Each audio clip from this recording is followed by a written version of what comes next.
Hello नमस्ते प्रिय विद्यार्थियों। आज की इस वीडियो में हम गवर्नमेंट स्कूल में जो प्रति माह मासिक टेस्ट होते हैं उसका इंग्लिश का पेपर लेकर आए हैं। तो देखते हैं, चलते हैं और उसे पूरा पेपर सॉल्व करते हैं। मंथली टेस्ट है अगस्त माह का, सब्जेक्ट है इंग्लिश, क्लास है 10th। टाइम मिलता है 1 आवर का, 1 घंटे का। टोटल मार्क्स रहते हैं 20। इंस्ट्रक्शन निर्देश दिए गए हैं। All the questions are compulsory, प्रत्येक प्रश्न करना अनिवार्य है। Marks the indicated in front of each question, जो नंबरिंग है वह प्रत्येक प्रश्न के सामने है, इंडिकेट किए गए हैं, चिन्हित किए गए हैं। Answer the following question in about 30 words, प्रत्येक प्रश्नों के उत्तर जो है आपको 30 शब्दों में देना है। एनी 3, कोई 3। यहाँ पर 30 वर्ड्स लिखा हुआ है, यानी आपको 30 शब्द यानी आपको 3 लाइन कम से कम आपको लिखना है। इस बात का ध्यान रखें। अब आते हैं, देखिए प्रत्येक क्वेश्चन 2-2 नंबर का है, 3 क्वेश्चन करना है, 6 नंबर मिलेंगे। Why was the young seagull afraid to fly? छोटा जो सीगल है वह उड़ने से क्यों डरता था? ऐसे आपको दूसरा, तीसरा, चौथा सभी प्रत्येक क्वेश्चन और उसका आंसर क्रम से आपको प्राप्त होंगे। आप पूरे वीडियो में बने रहें और देखें और समझें। Why was the young seagull afraid to fly? छोटा सीगल उड़ने से क्यों डरता था? तो देखें, इसका आंसर होगा the young seagull was afraid to fly. He was hesitant to take his first flight. छोटा सीगल उड़ान भरने से डरता था, वह उड़ान भरने में हिचक रहा था। हेजिटेंट यानी हिचकना होता है, क्योंकि वह उसकी पहली उड़ान थी। अगला क्वेश्चन था what compelled the young seagull to finally fly? छोटा सीगल किस मजबूरी से आखिरकार उड़ा? कंपेल्ड यानी मजबूरी, किस मजबूरी से उड़ा? तो लिख लेंगे यहाँ, ये आपका आंसर है, ये आंसर है आपका सिंस। ये आंसर है since he was starving he got to maddened by the sight of good which compelled him to finally fly. तो क्योंकि वह बहुत भूखा था, वह भोजन देखते ही पागल सा हो गया और उसी ने उसे उड़ने को मजबूर किया। अब आगे देखेंगे, तीसरा क्वेश्चन है। तीसरा क्वेश्चन आपका है what made the woman in the control center look at the narrator strangely? Control room में बैठी महिला ने कथाकार को अजीब तरह से क्यों देखा? कहानी अगर आपने सुनी होगी तो बहुत बाखूबी समझ में आएगा। When the narrator asked the lady about the mysterious aeroplane that had guided him and brought him back safely through the dark clouds, she looked at him strangely. That woman had not seen any other aeroplane on the radar. As per her, there was no other plane in the sky, so she gave him a puzzled look. puzzled looked.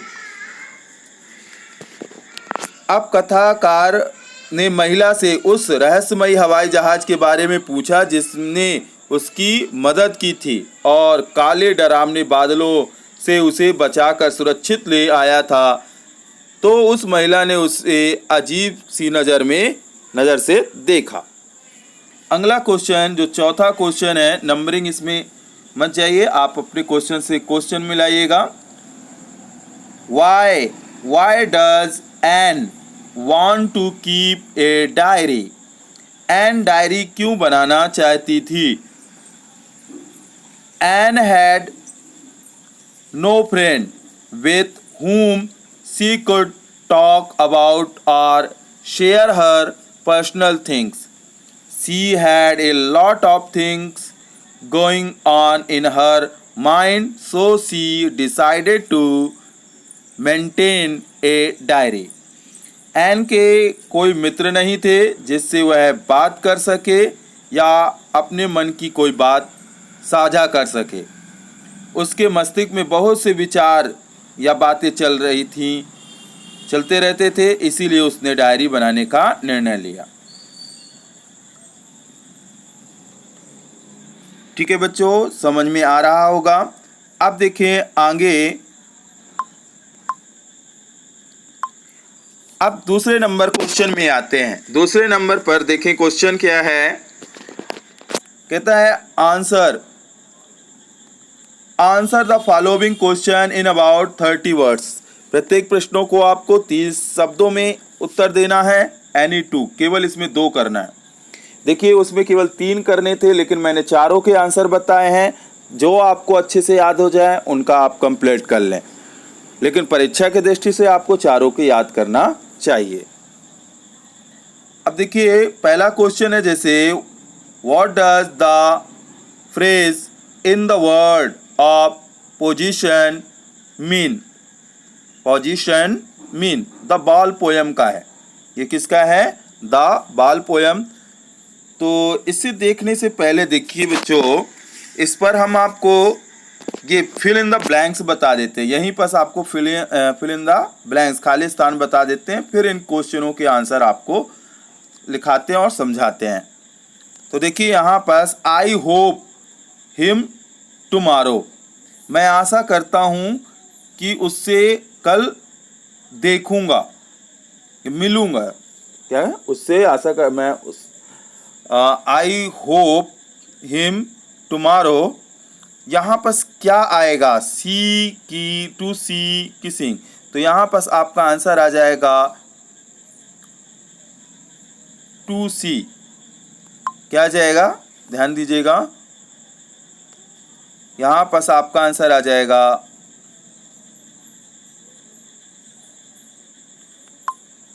To सी भरा जाएगा।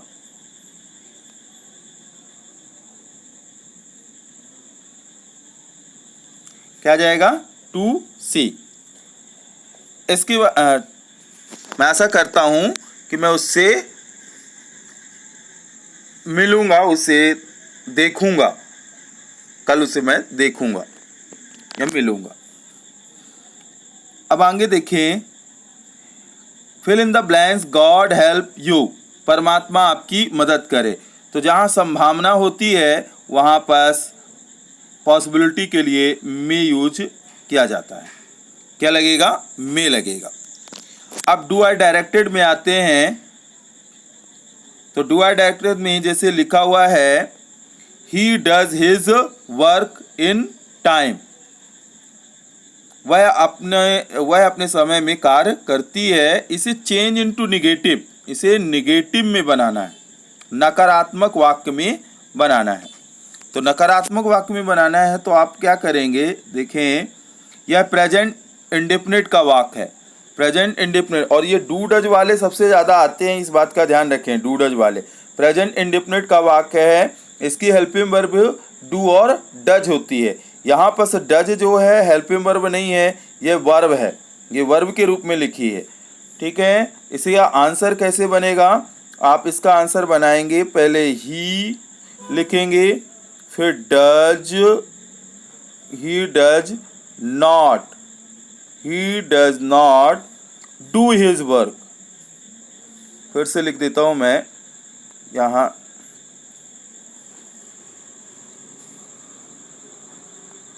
ये आपको समझ में आ गए होंगे। अब ये देखिए इसका आंसर जो बनेगा वो ऐसे बनेगा, he does not, he does not do. ये डज का क्या हो जाएगा, इस डज का, ये डज जो लगा हुआ है ये हेल्पिंग वर्ब, और इस डज का क्या हो जाएगा, do. Do, he does not do his work, sorry, his work in time, work in time,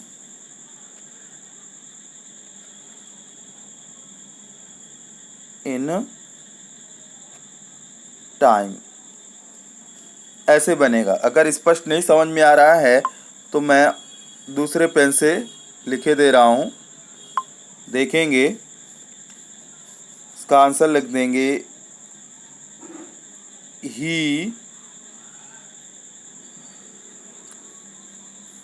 he does not do his work in time,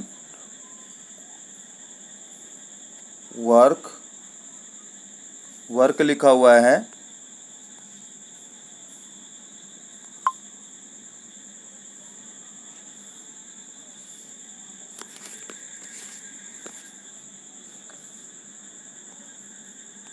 हाँ यहाँ देख सकते हैं बच्चों, ठीक है, मैंने लिख दिया स्पष्ट शब्दों में।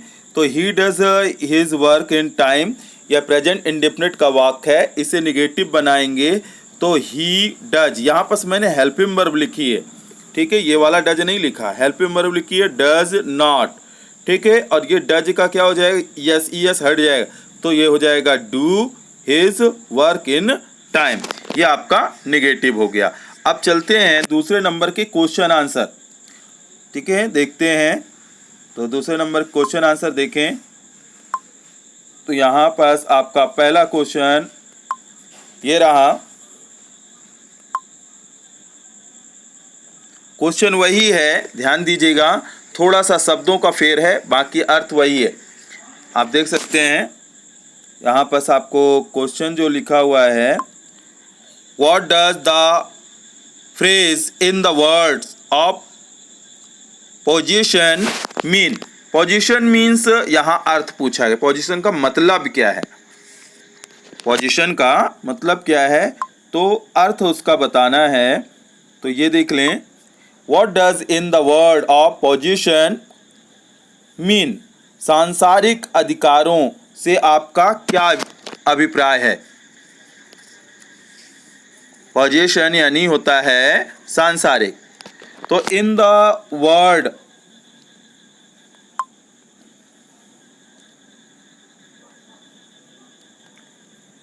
in the word of position means that the word is full of materialistic things, the things which bring joy, comfort and luxury in our life। सांसारिक अधिकारों का अभिप्राय है, दुनिया सांसारिक साधनों से भरी हुई है जो कि हमें खुशियाँ, आराम व वैभवपूर्ण जिंदगी देते हैं। अगला क्वेश्चन है आपका, why does Amanda want to be an orphan. Amanda वाले लेसन का है, why does Amanda want to be an orphan, क्यों अमांडा जो है ऑर्फन यानी अनाथ बनना चाहती है। तो इसका आंसर देखें, ये आंसर है, इसका आंसर है सी। यहाँ सी वांट्स कर लें, सी सेज की जगह यहाँ सी वांट्स कर लें, यहाँ पर सी सेज की जगह आप वांट्स कर लें।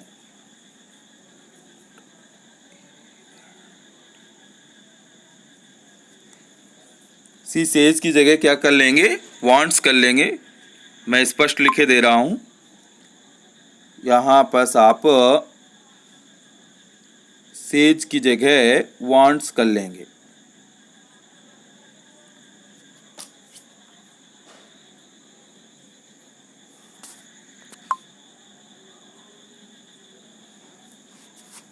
यहाँ सेज की जगह आप वांट्स लिख लेंगे।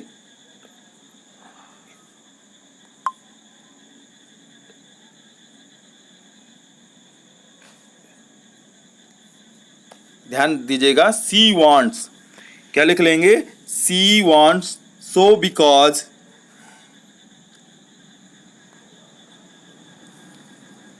यहाँ पर आप लिख लेंगे she wants so because she is depressed by the scolding of her mother, therefore she wants to be alone and feels that her life would be peaceful if she would have been an orphan. All she wants is freedom. वह ऐसा इसलिए कहती है क्योंकि वह अपनी माँ के हर समय डांटने से निराश है, परेशान हो जाती है, ठीक है ना। इसलिए वह अकेले रहना चाहती है और उसे लगता है कि अगर वह अनाथ होती, ऑर्फन यानी अनाथ होती, तो उसकी ज़िंदगी शांतिपूर्ण होती। वह सिर्फ अपने लिए स्वतंत्रता चाहती है, इसके लिए वह ऐसा कहती है। अब इसके आगे की लाइनों को देखें। इसके आगे क्वेश्चन है तीसरा नंबर क्वेश्चन है, देखें तो यहाँ पर क्वेश्चन है कि why does Amanda seem to be moody. Moody क्यों दिखती है, यानी वह अमांडा जो है मूडी क्यों दिखती है, अपने मन की क्यों करती है, ठीक है। तो Amanda seems Moody most of the time, मुख्य रूप से वह मूडी है, अपनी मन की करती है अधिकतर समय में।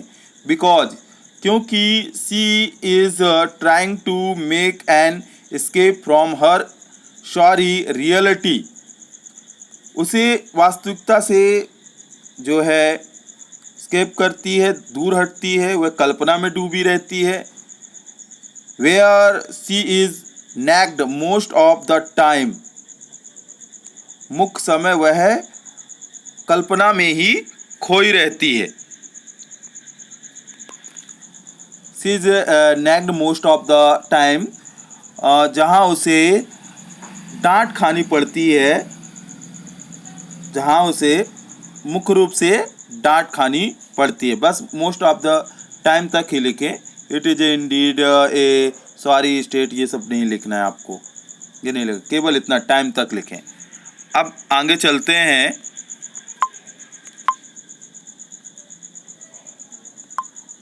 अब देखिए चित्र दिया था आपको, चित्र दिया गया था, कहा गया था कि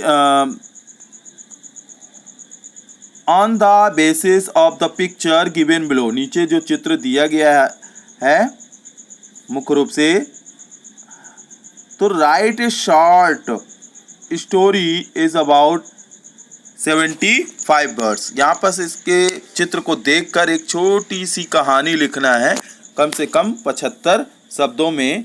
तो मैं थोड़ा सा बड़ा बता देता हूँ, ये सेव द वाटर का ही है, ठीक है, या आप ऐसा भी कह सकते हैं डोंट पोल्यूट वाटर का भी है। तो सेव द वाटर का ही आप लिख देंगे तो भी आपका चलेगा, कंप्लीटली चलेगा। तो आप सेव द वाटर का लिख दें पैराग्राफ।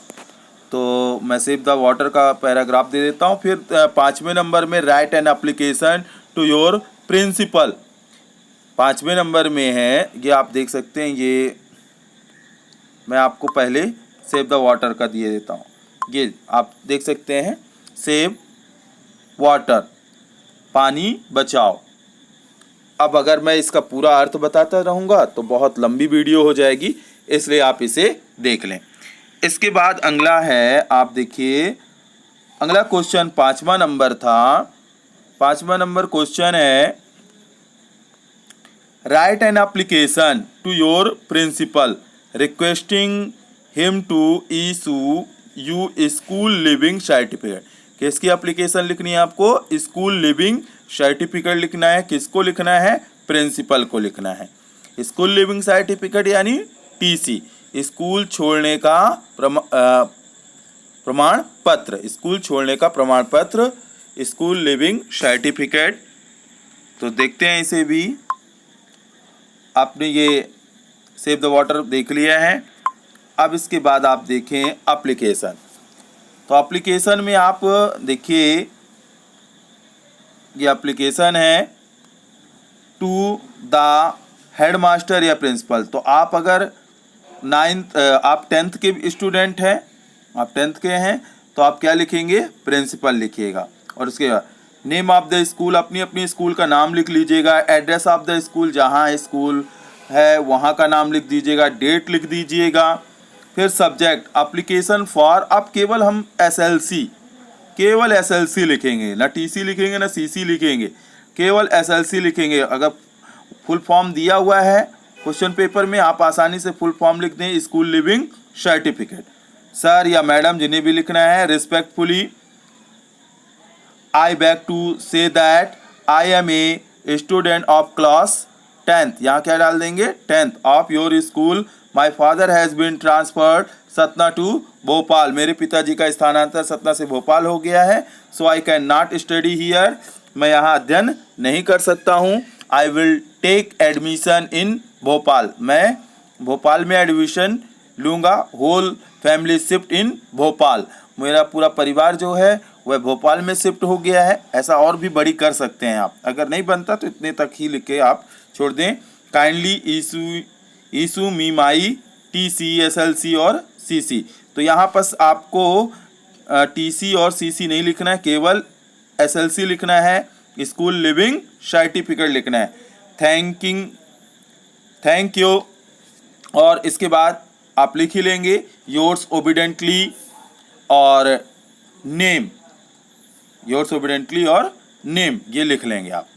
ठीक है बच्चों, तो आप समझ में आ गया होगा कैसे लिखना है, कैसे पेपर देना है। तो ये आपका पूरा पेपर कंप्लीट होता है। अगर ये वीडियो आपको अच्छी लगी हो तो आप इसे शेयर करें, लाइक करें, सब्सक्राइब करें। धन्यवाद।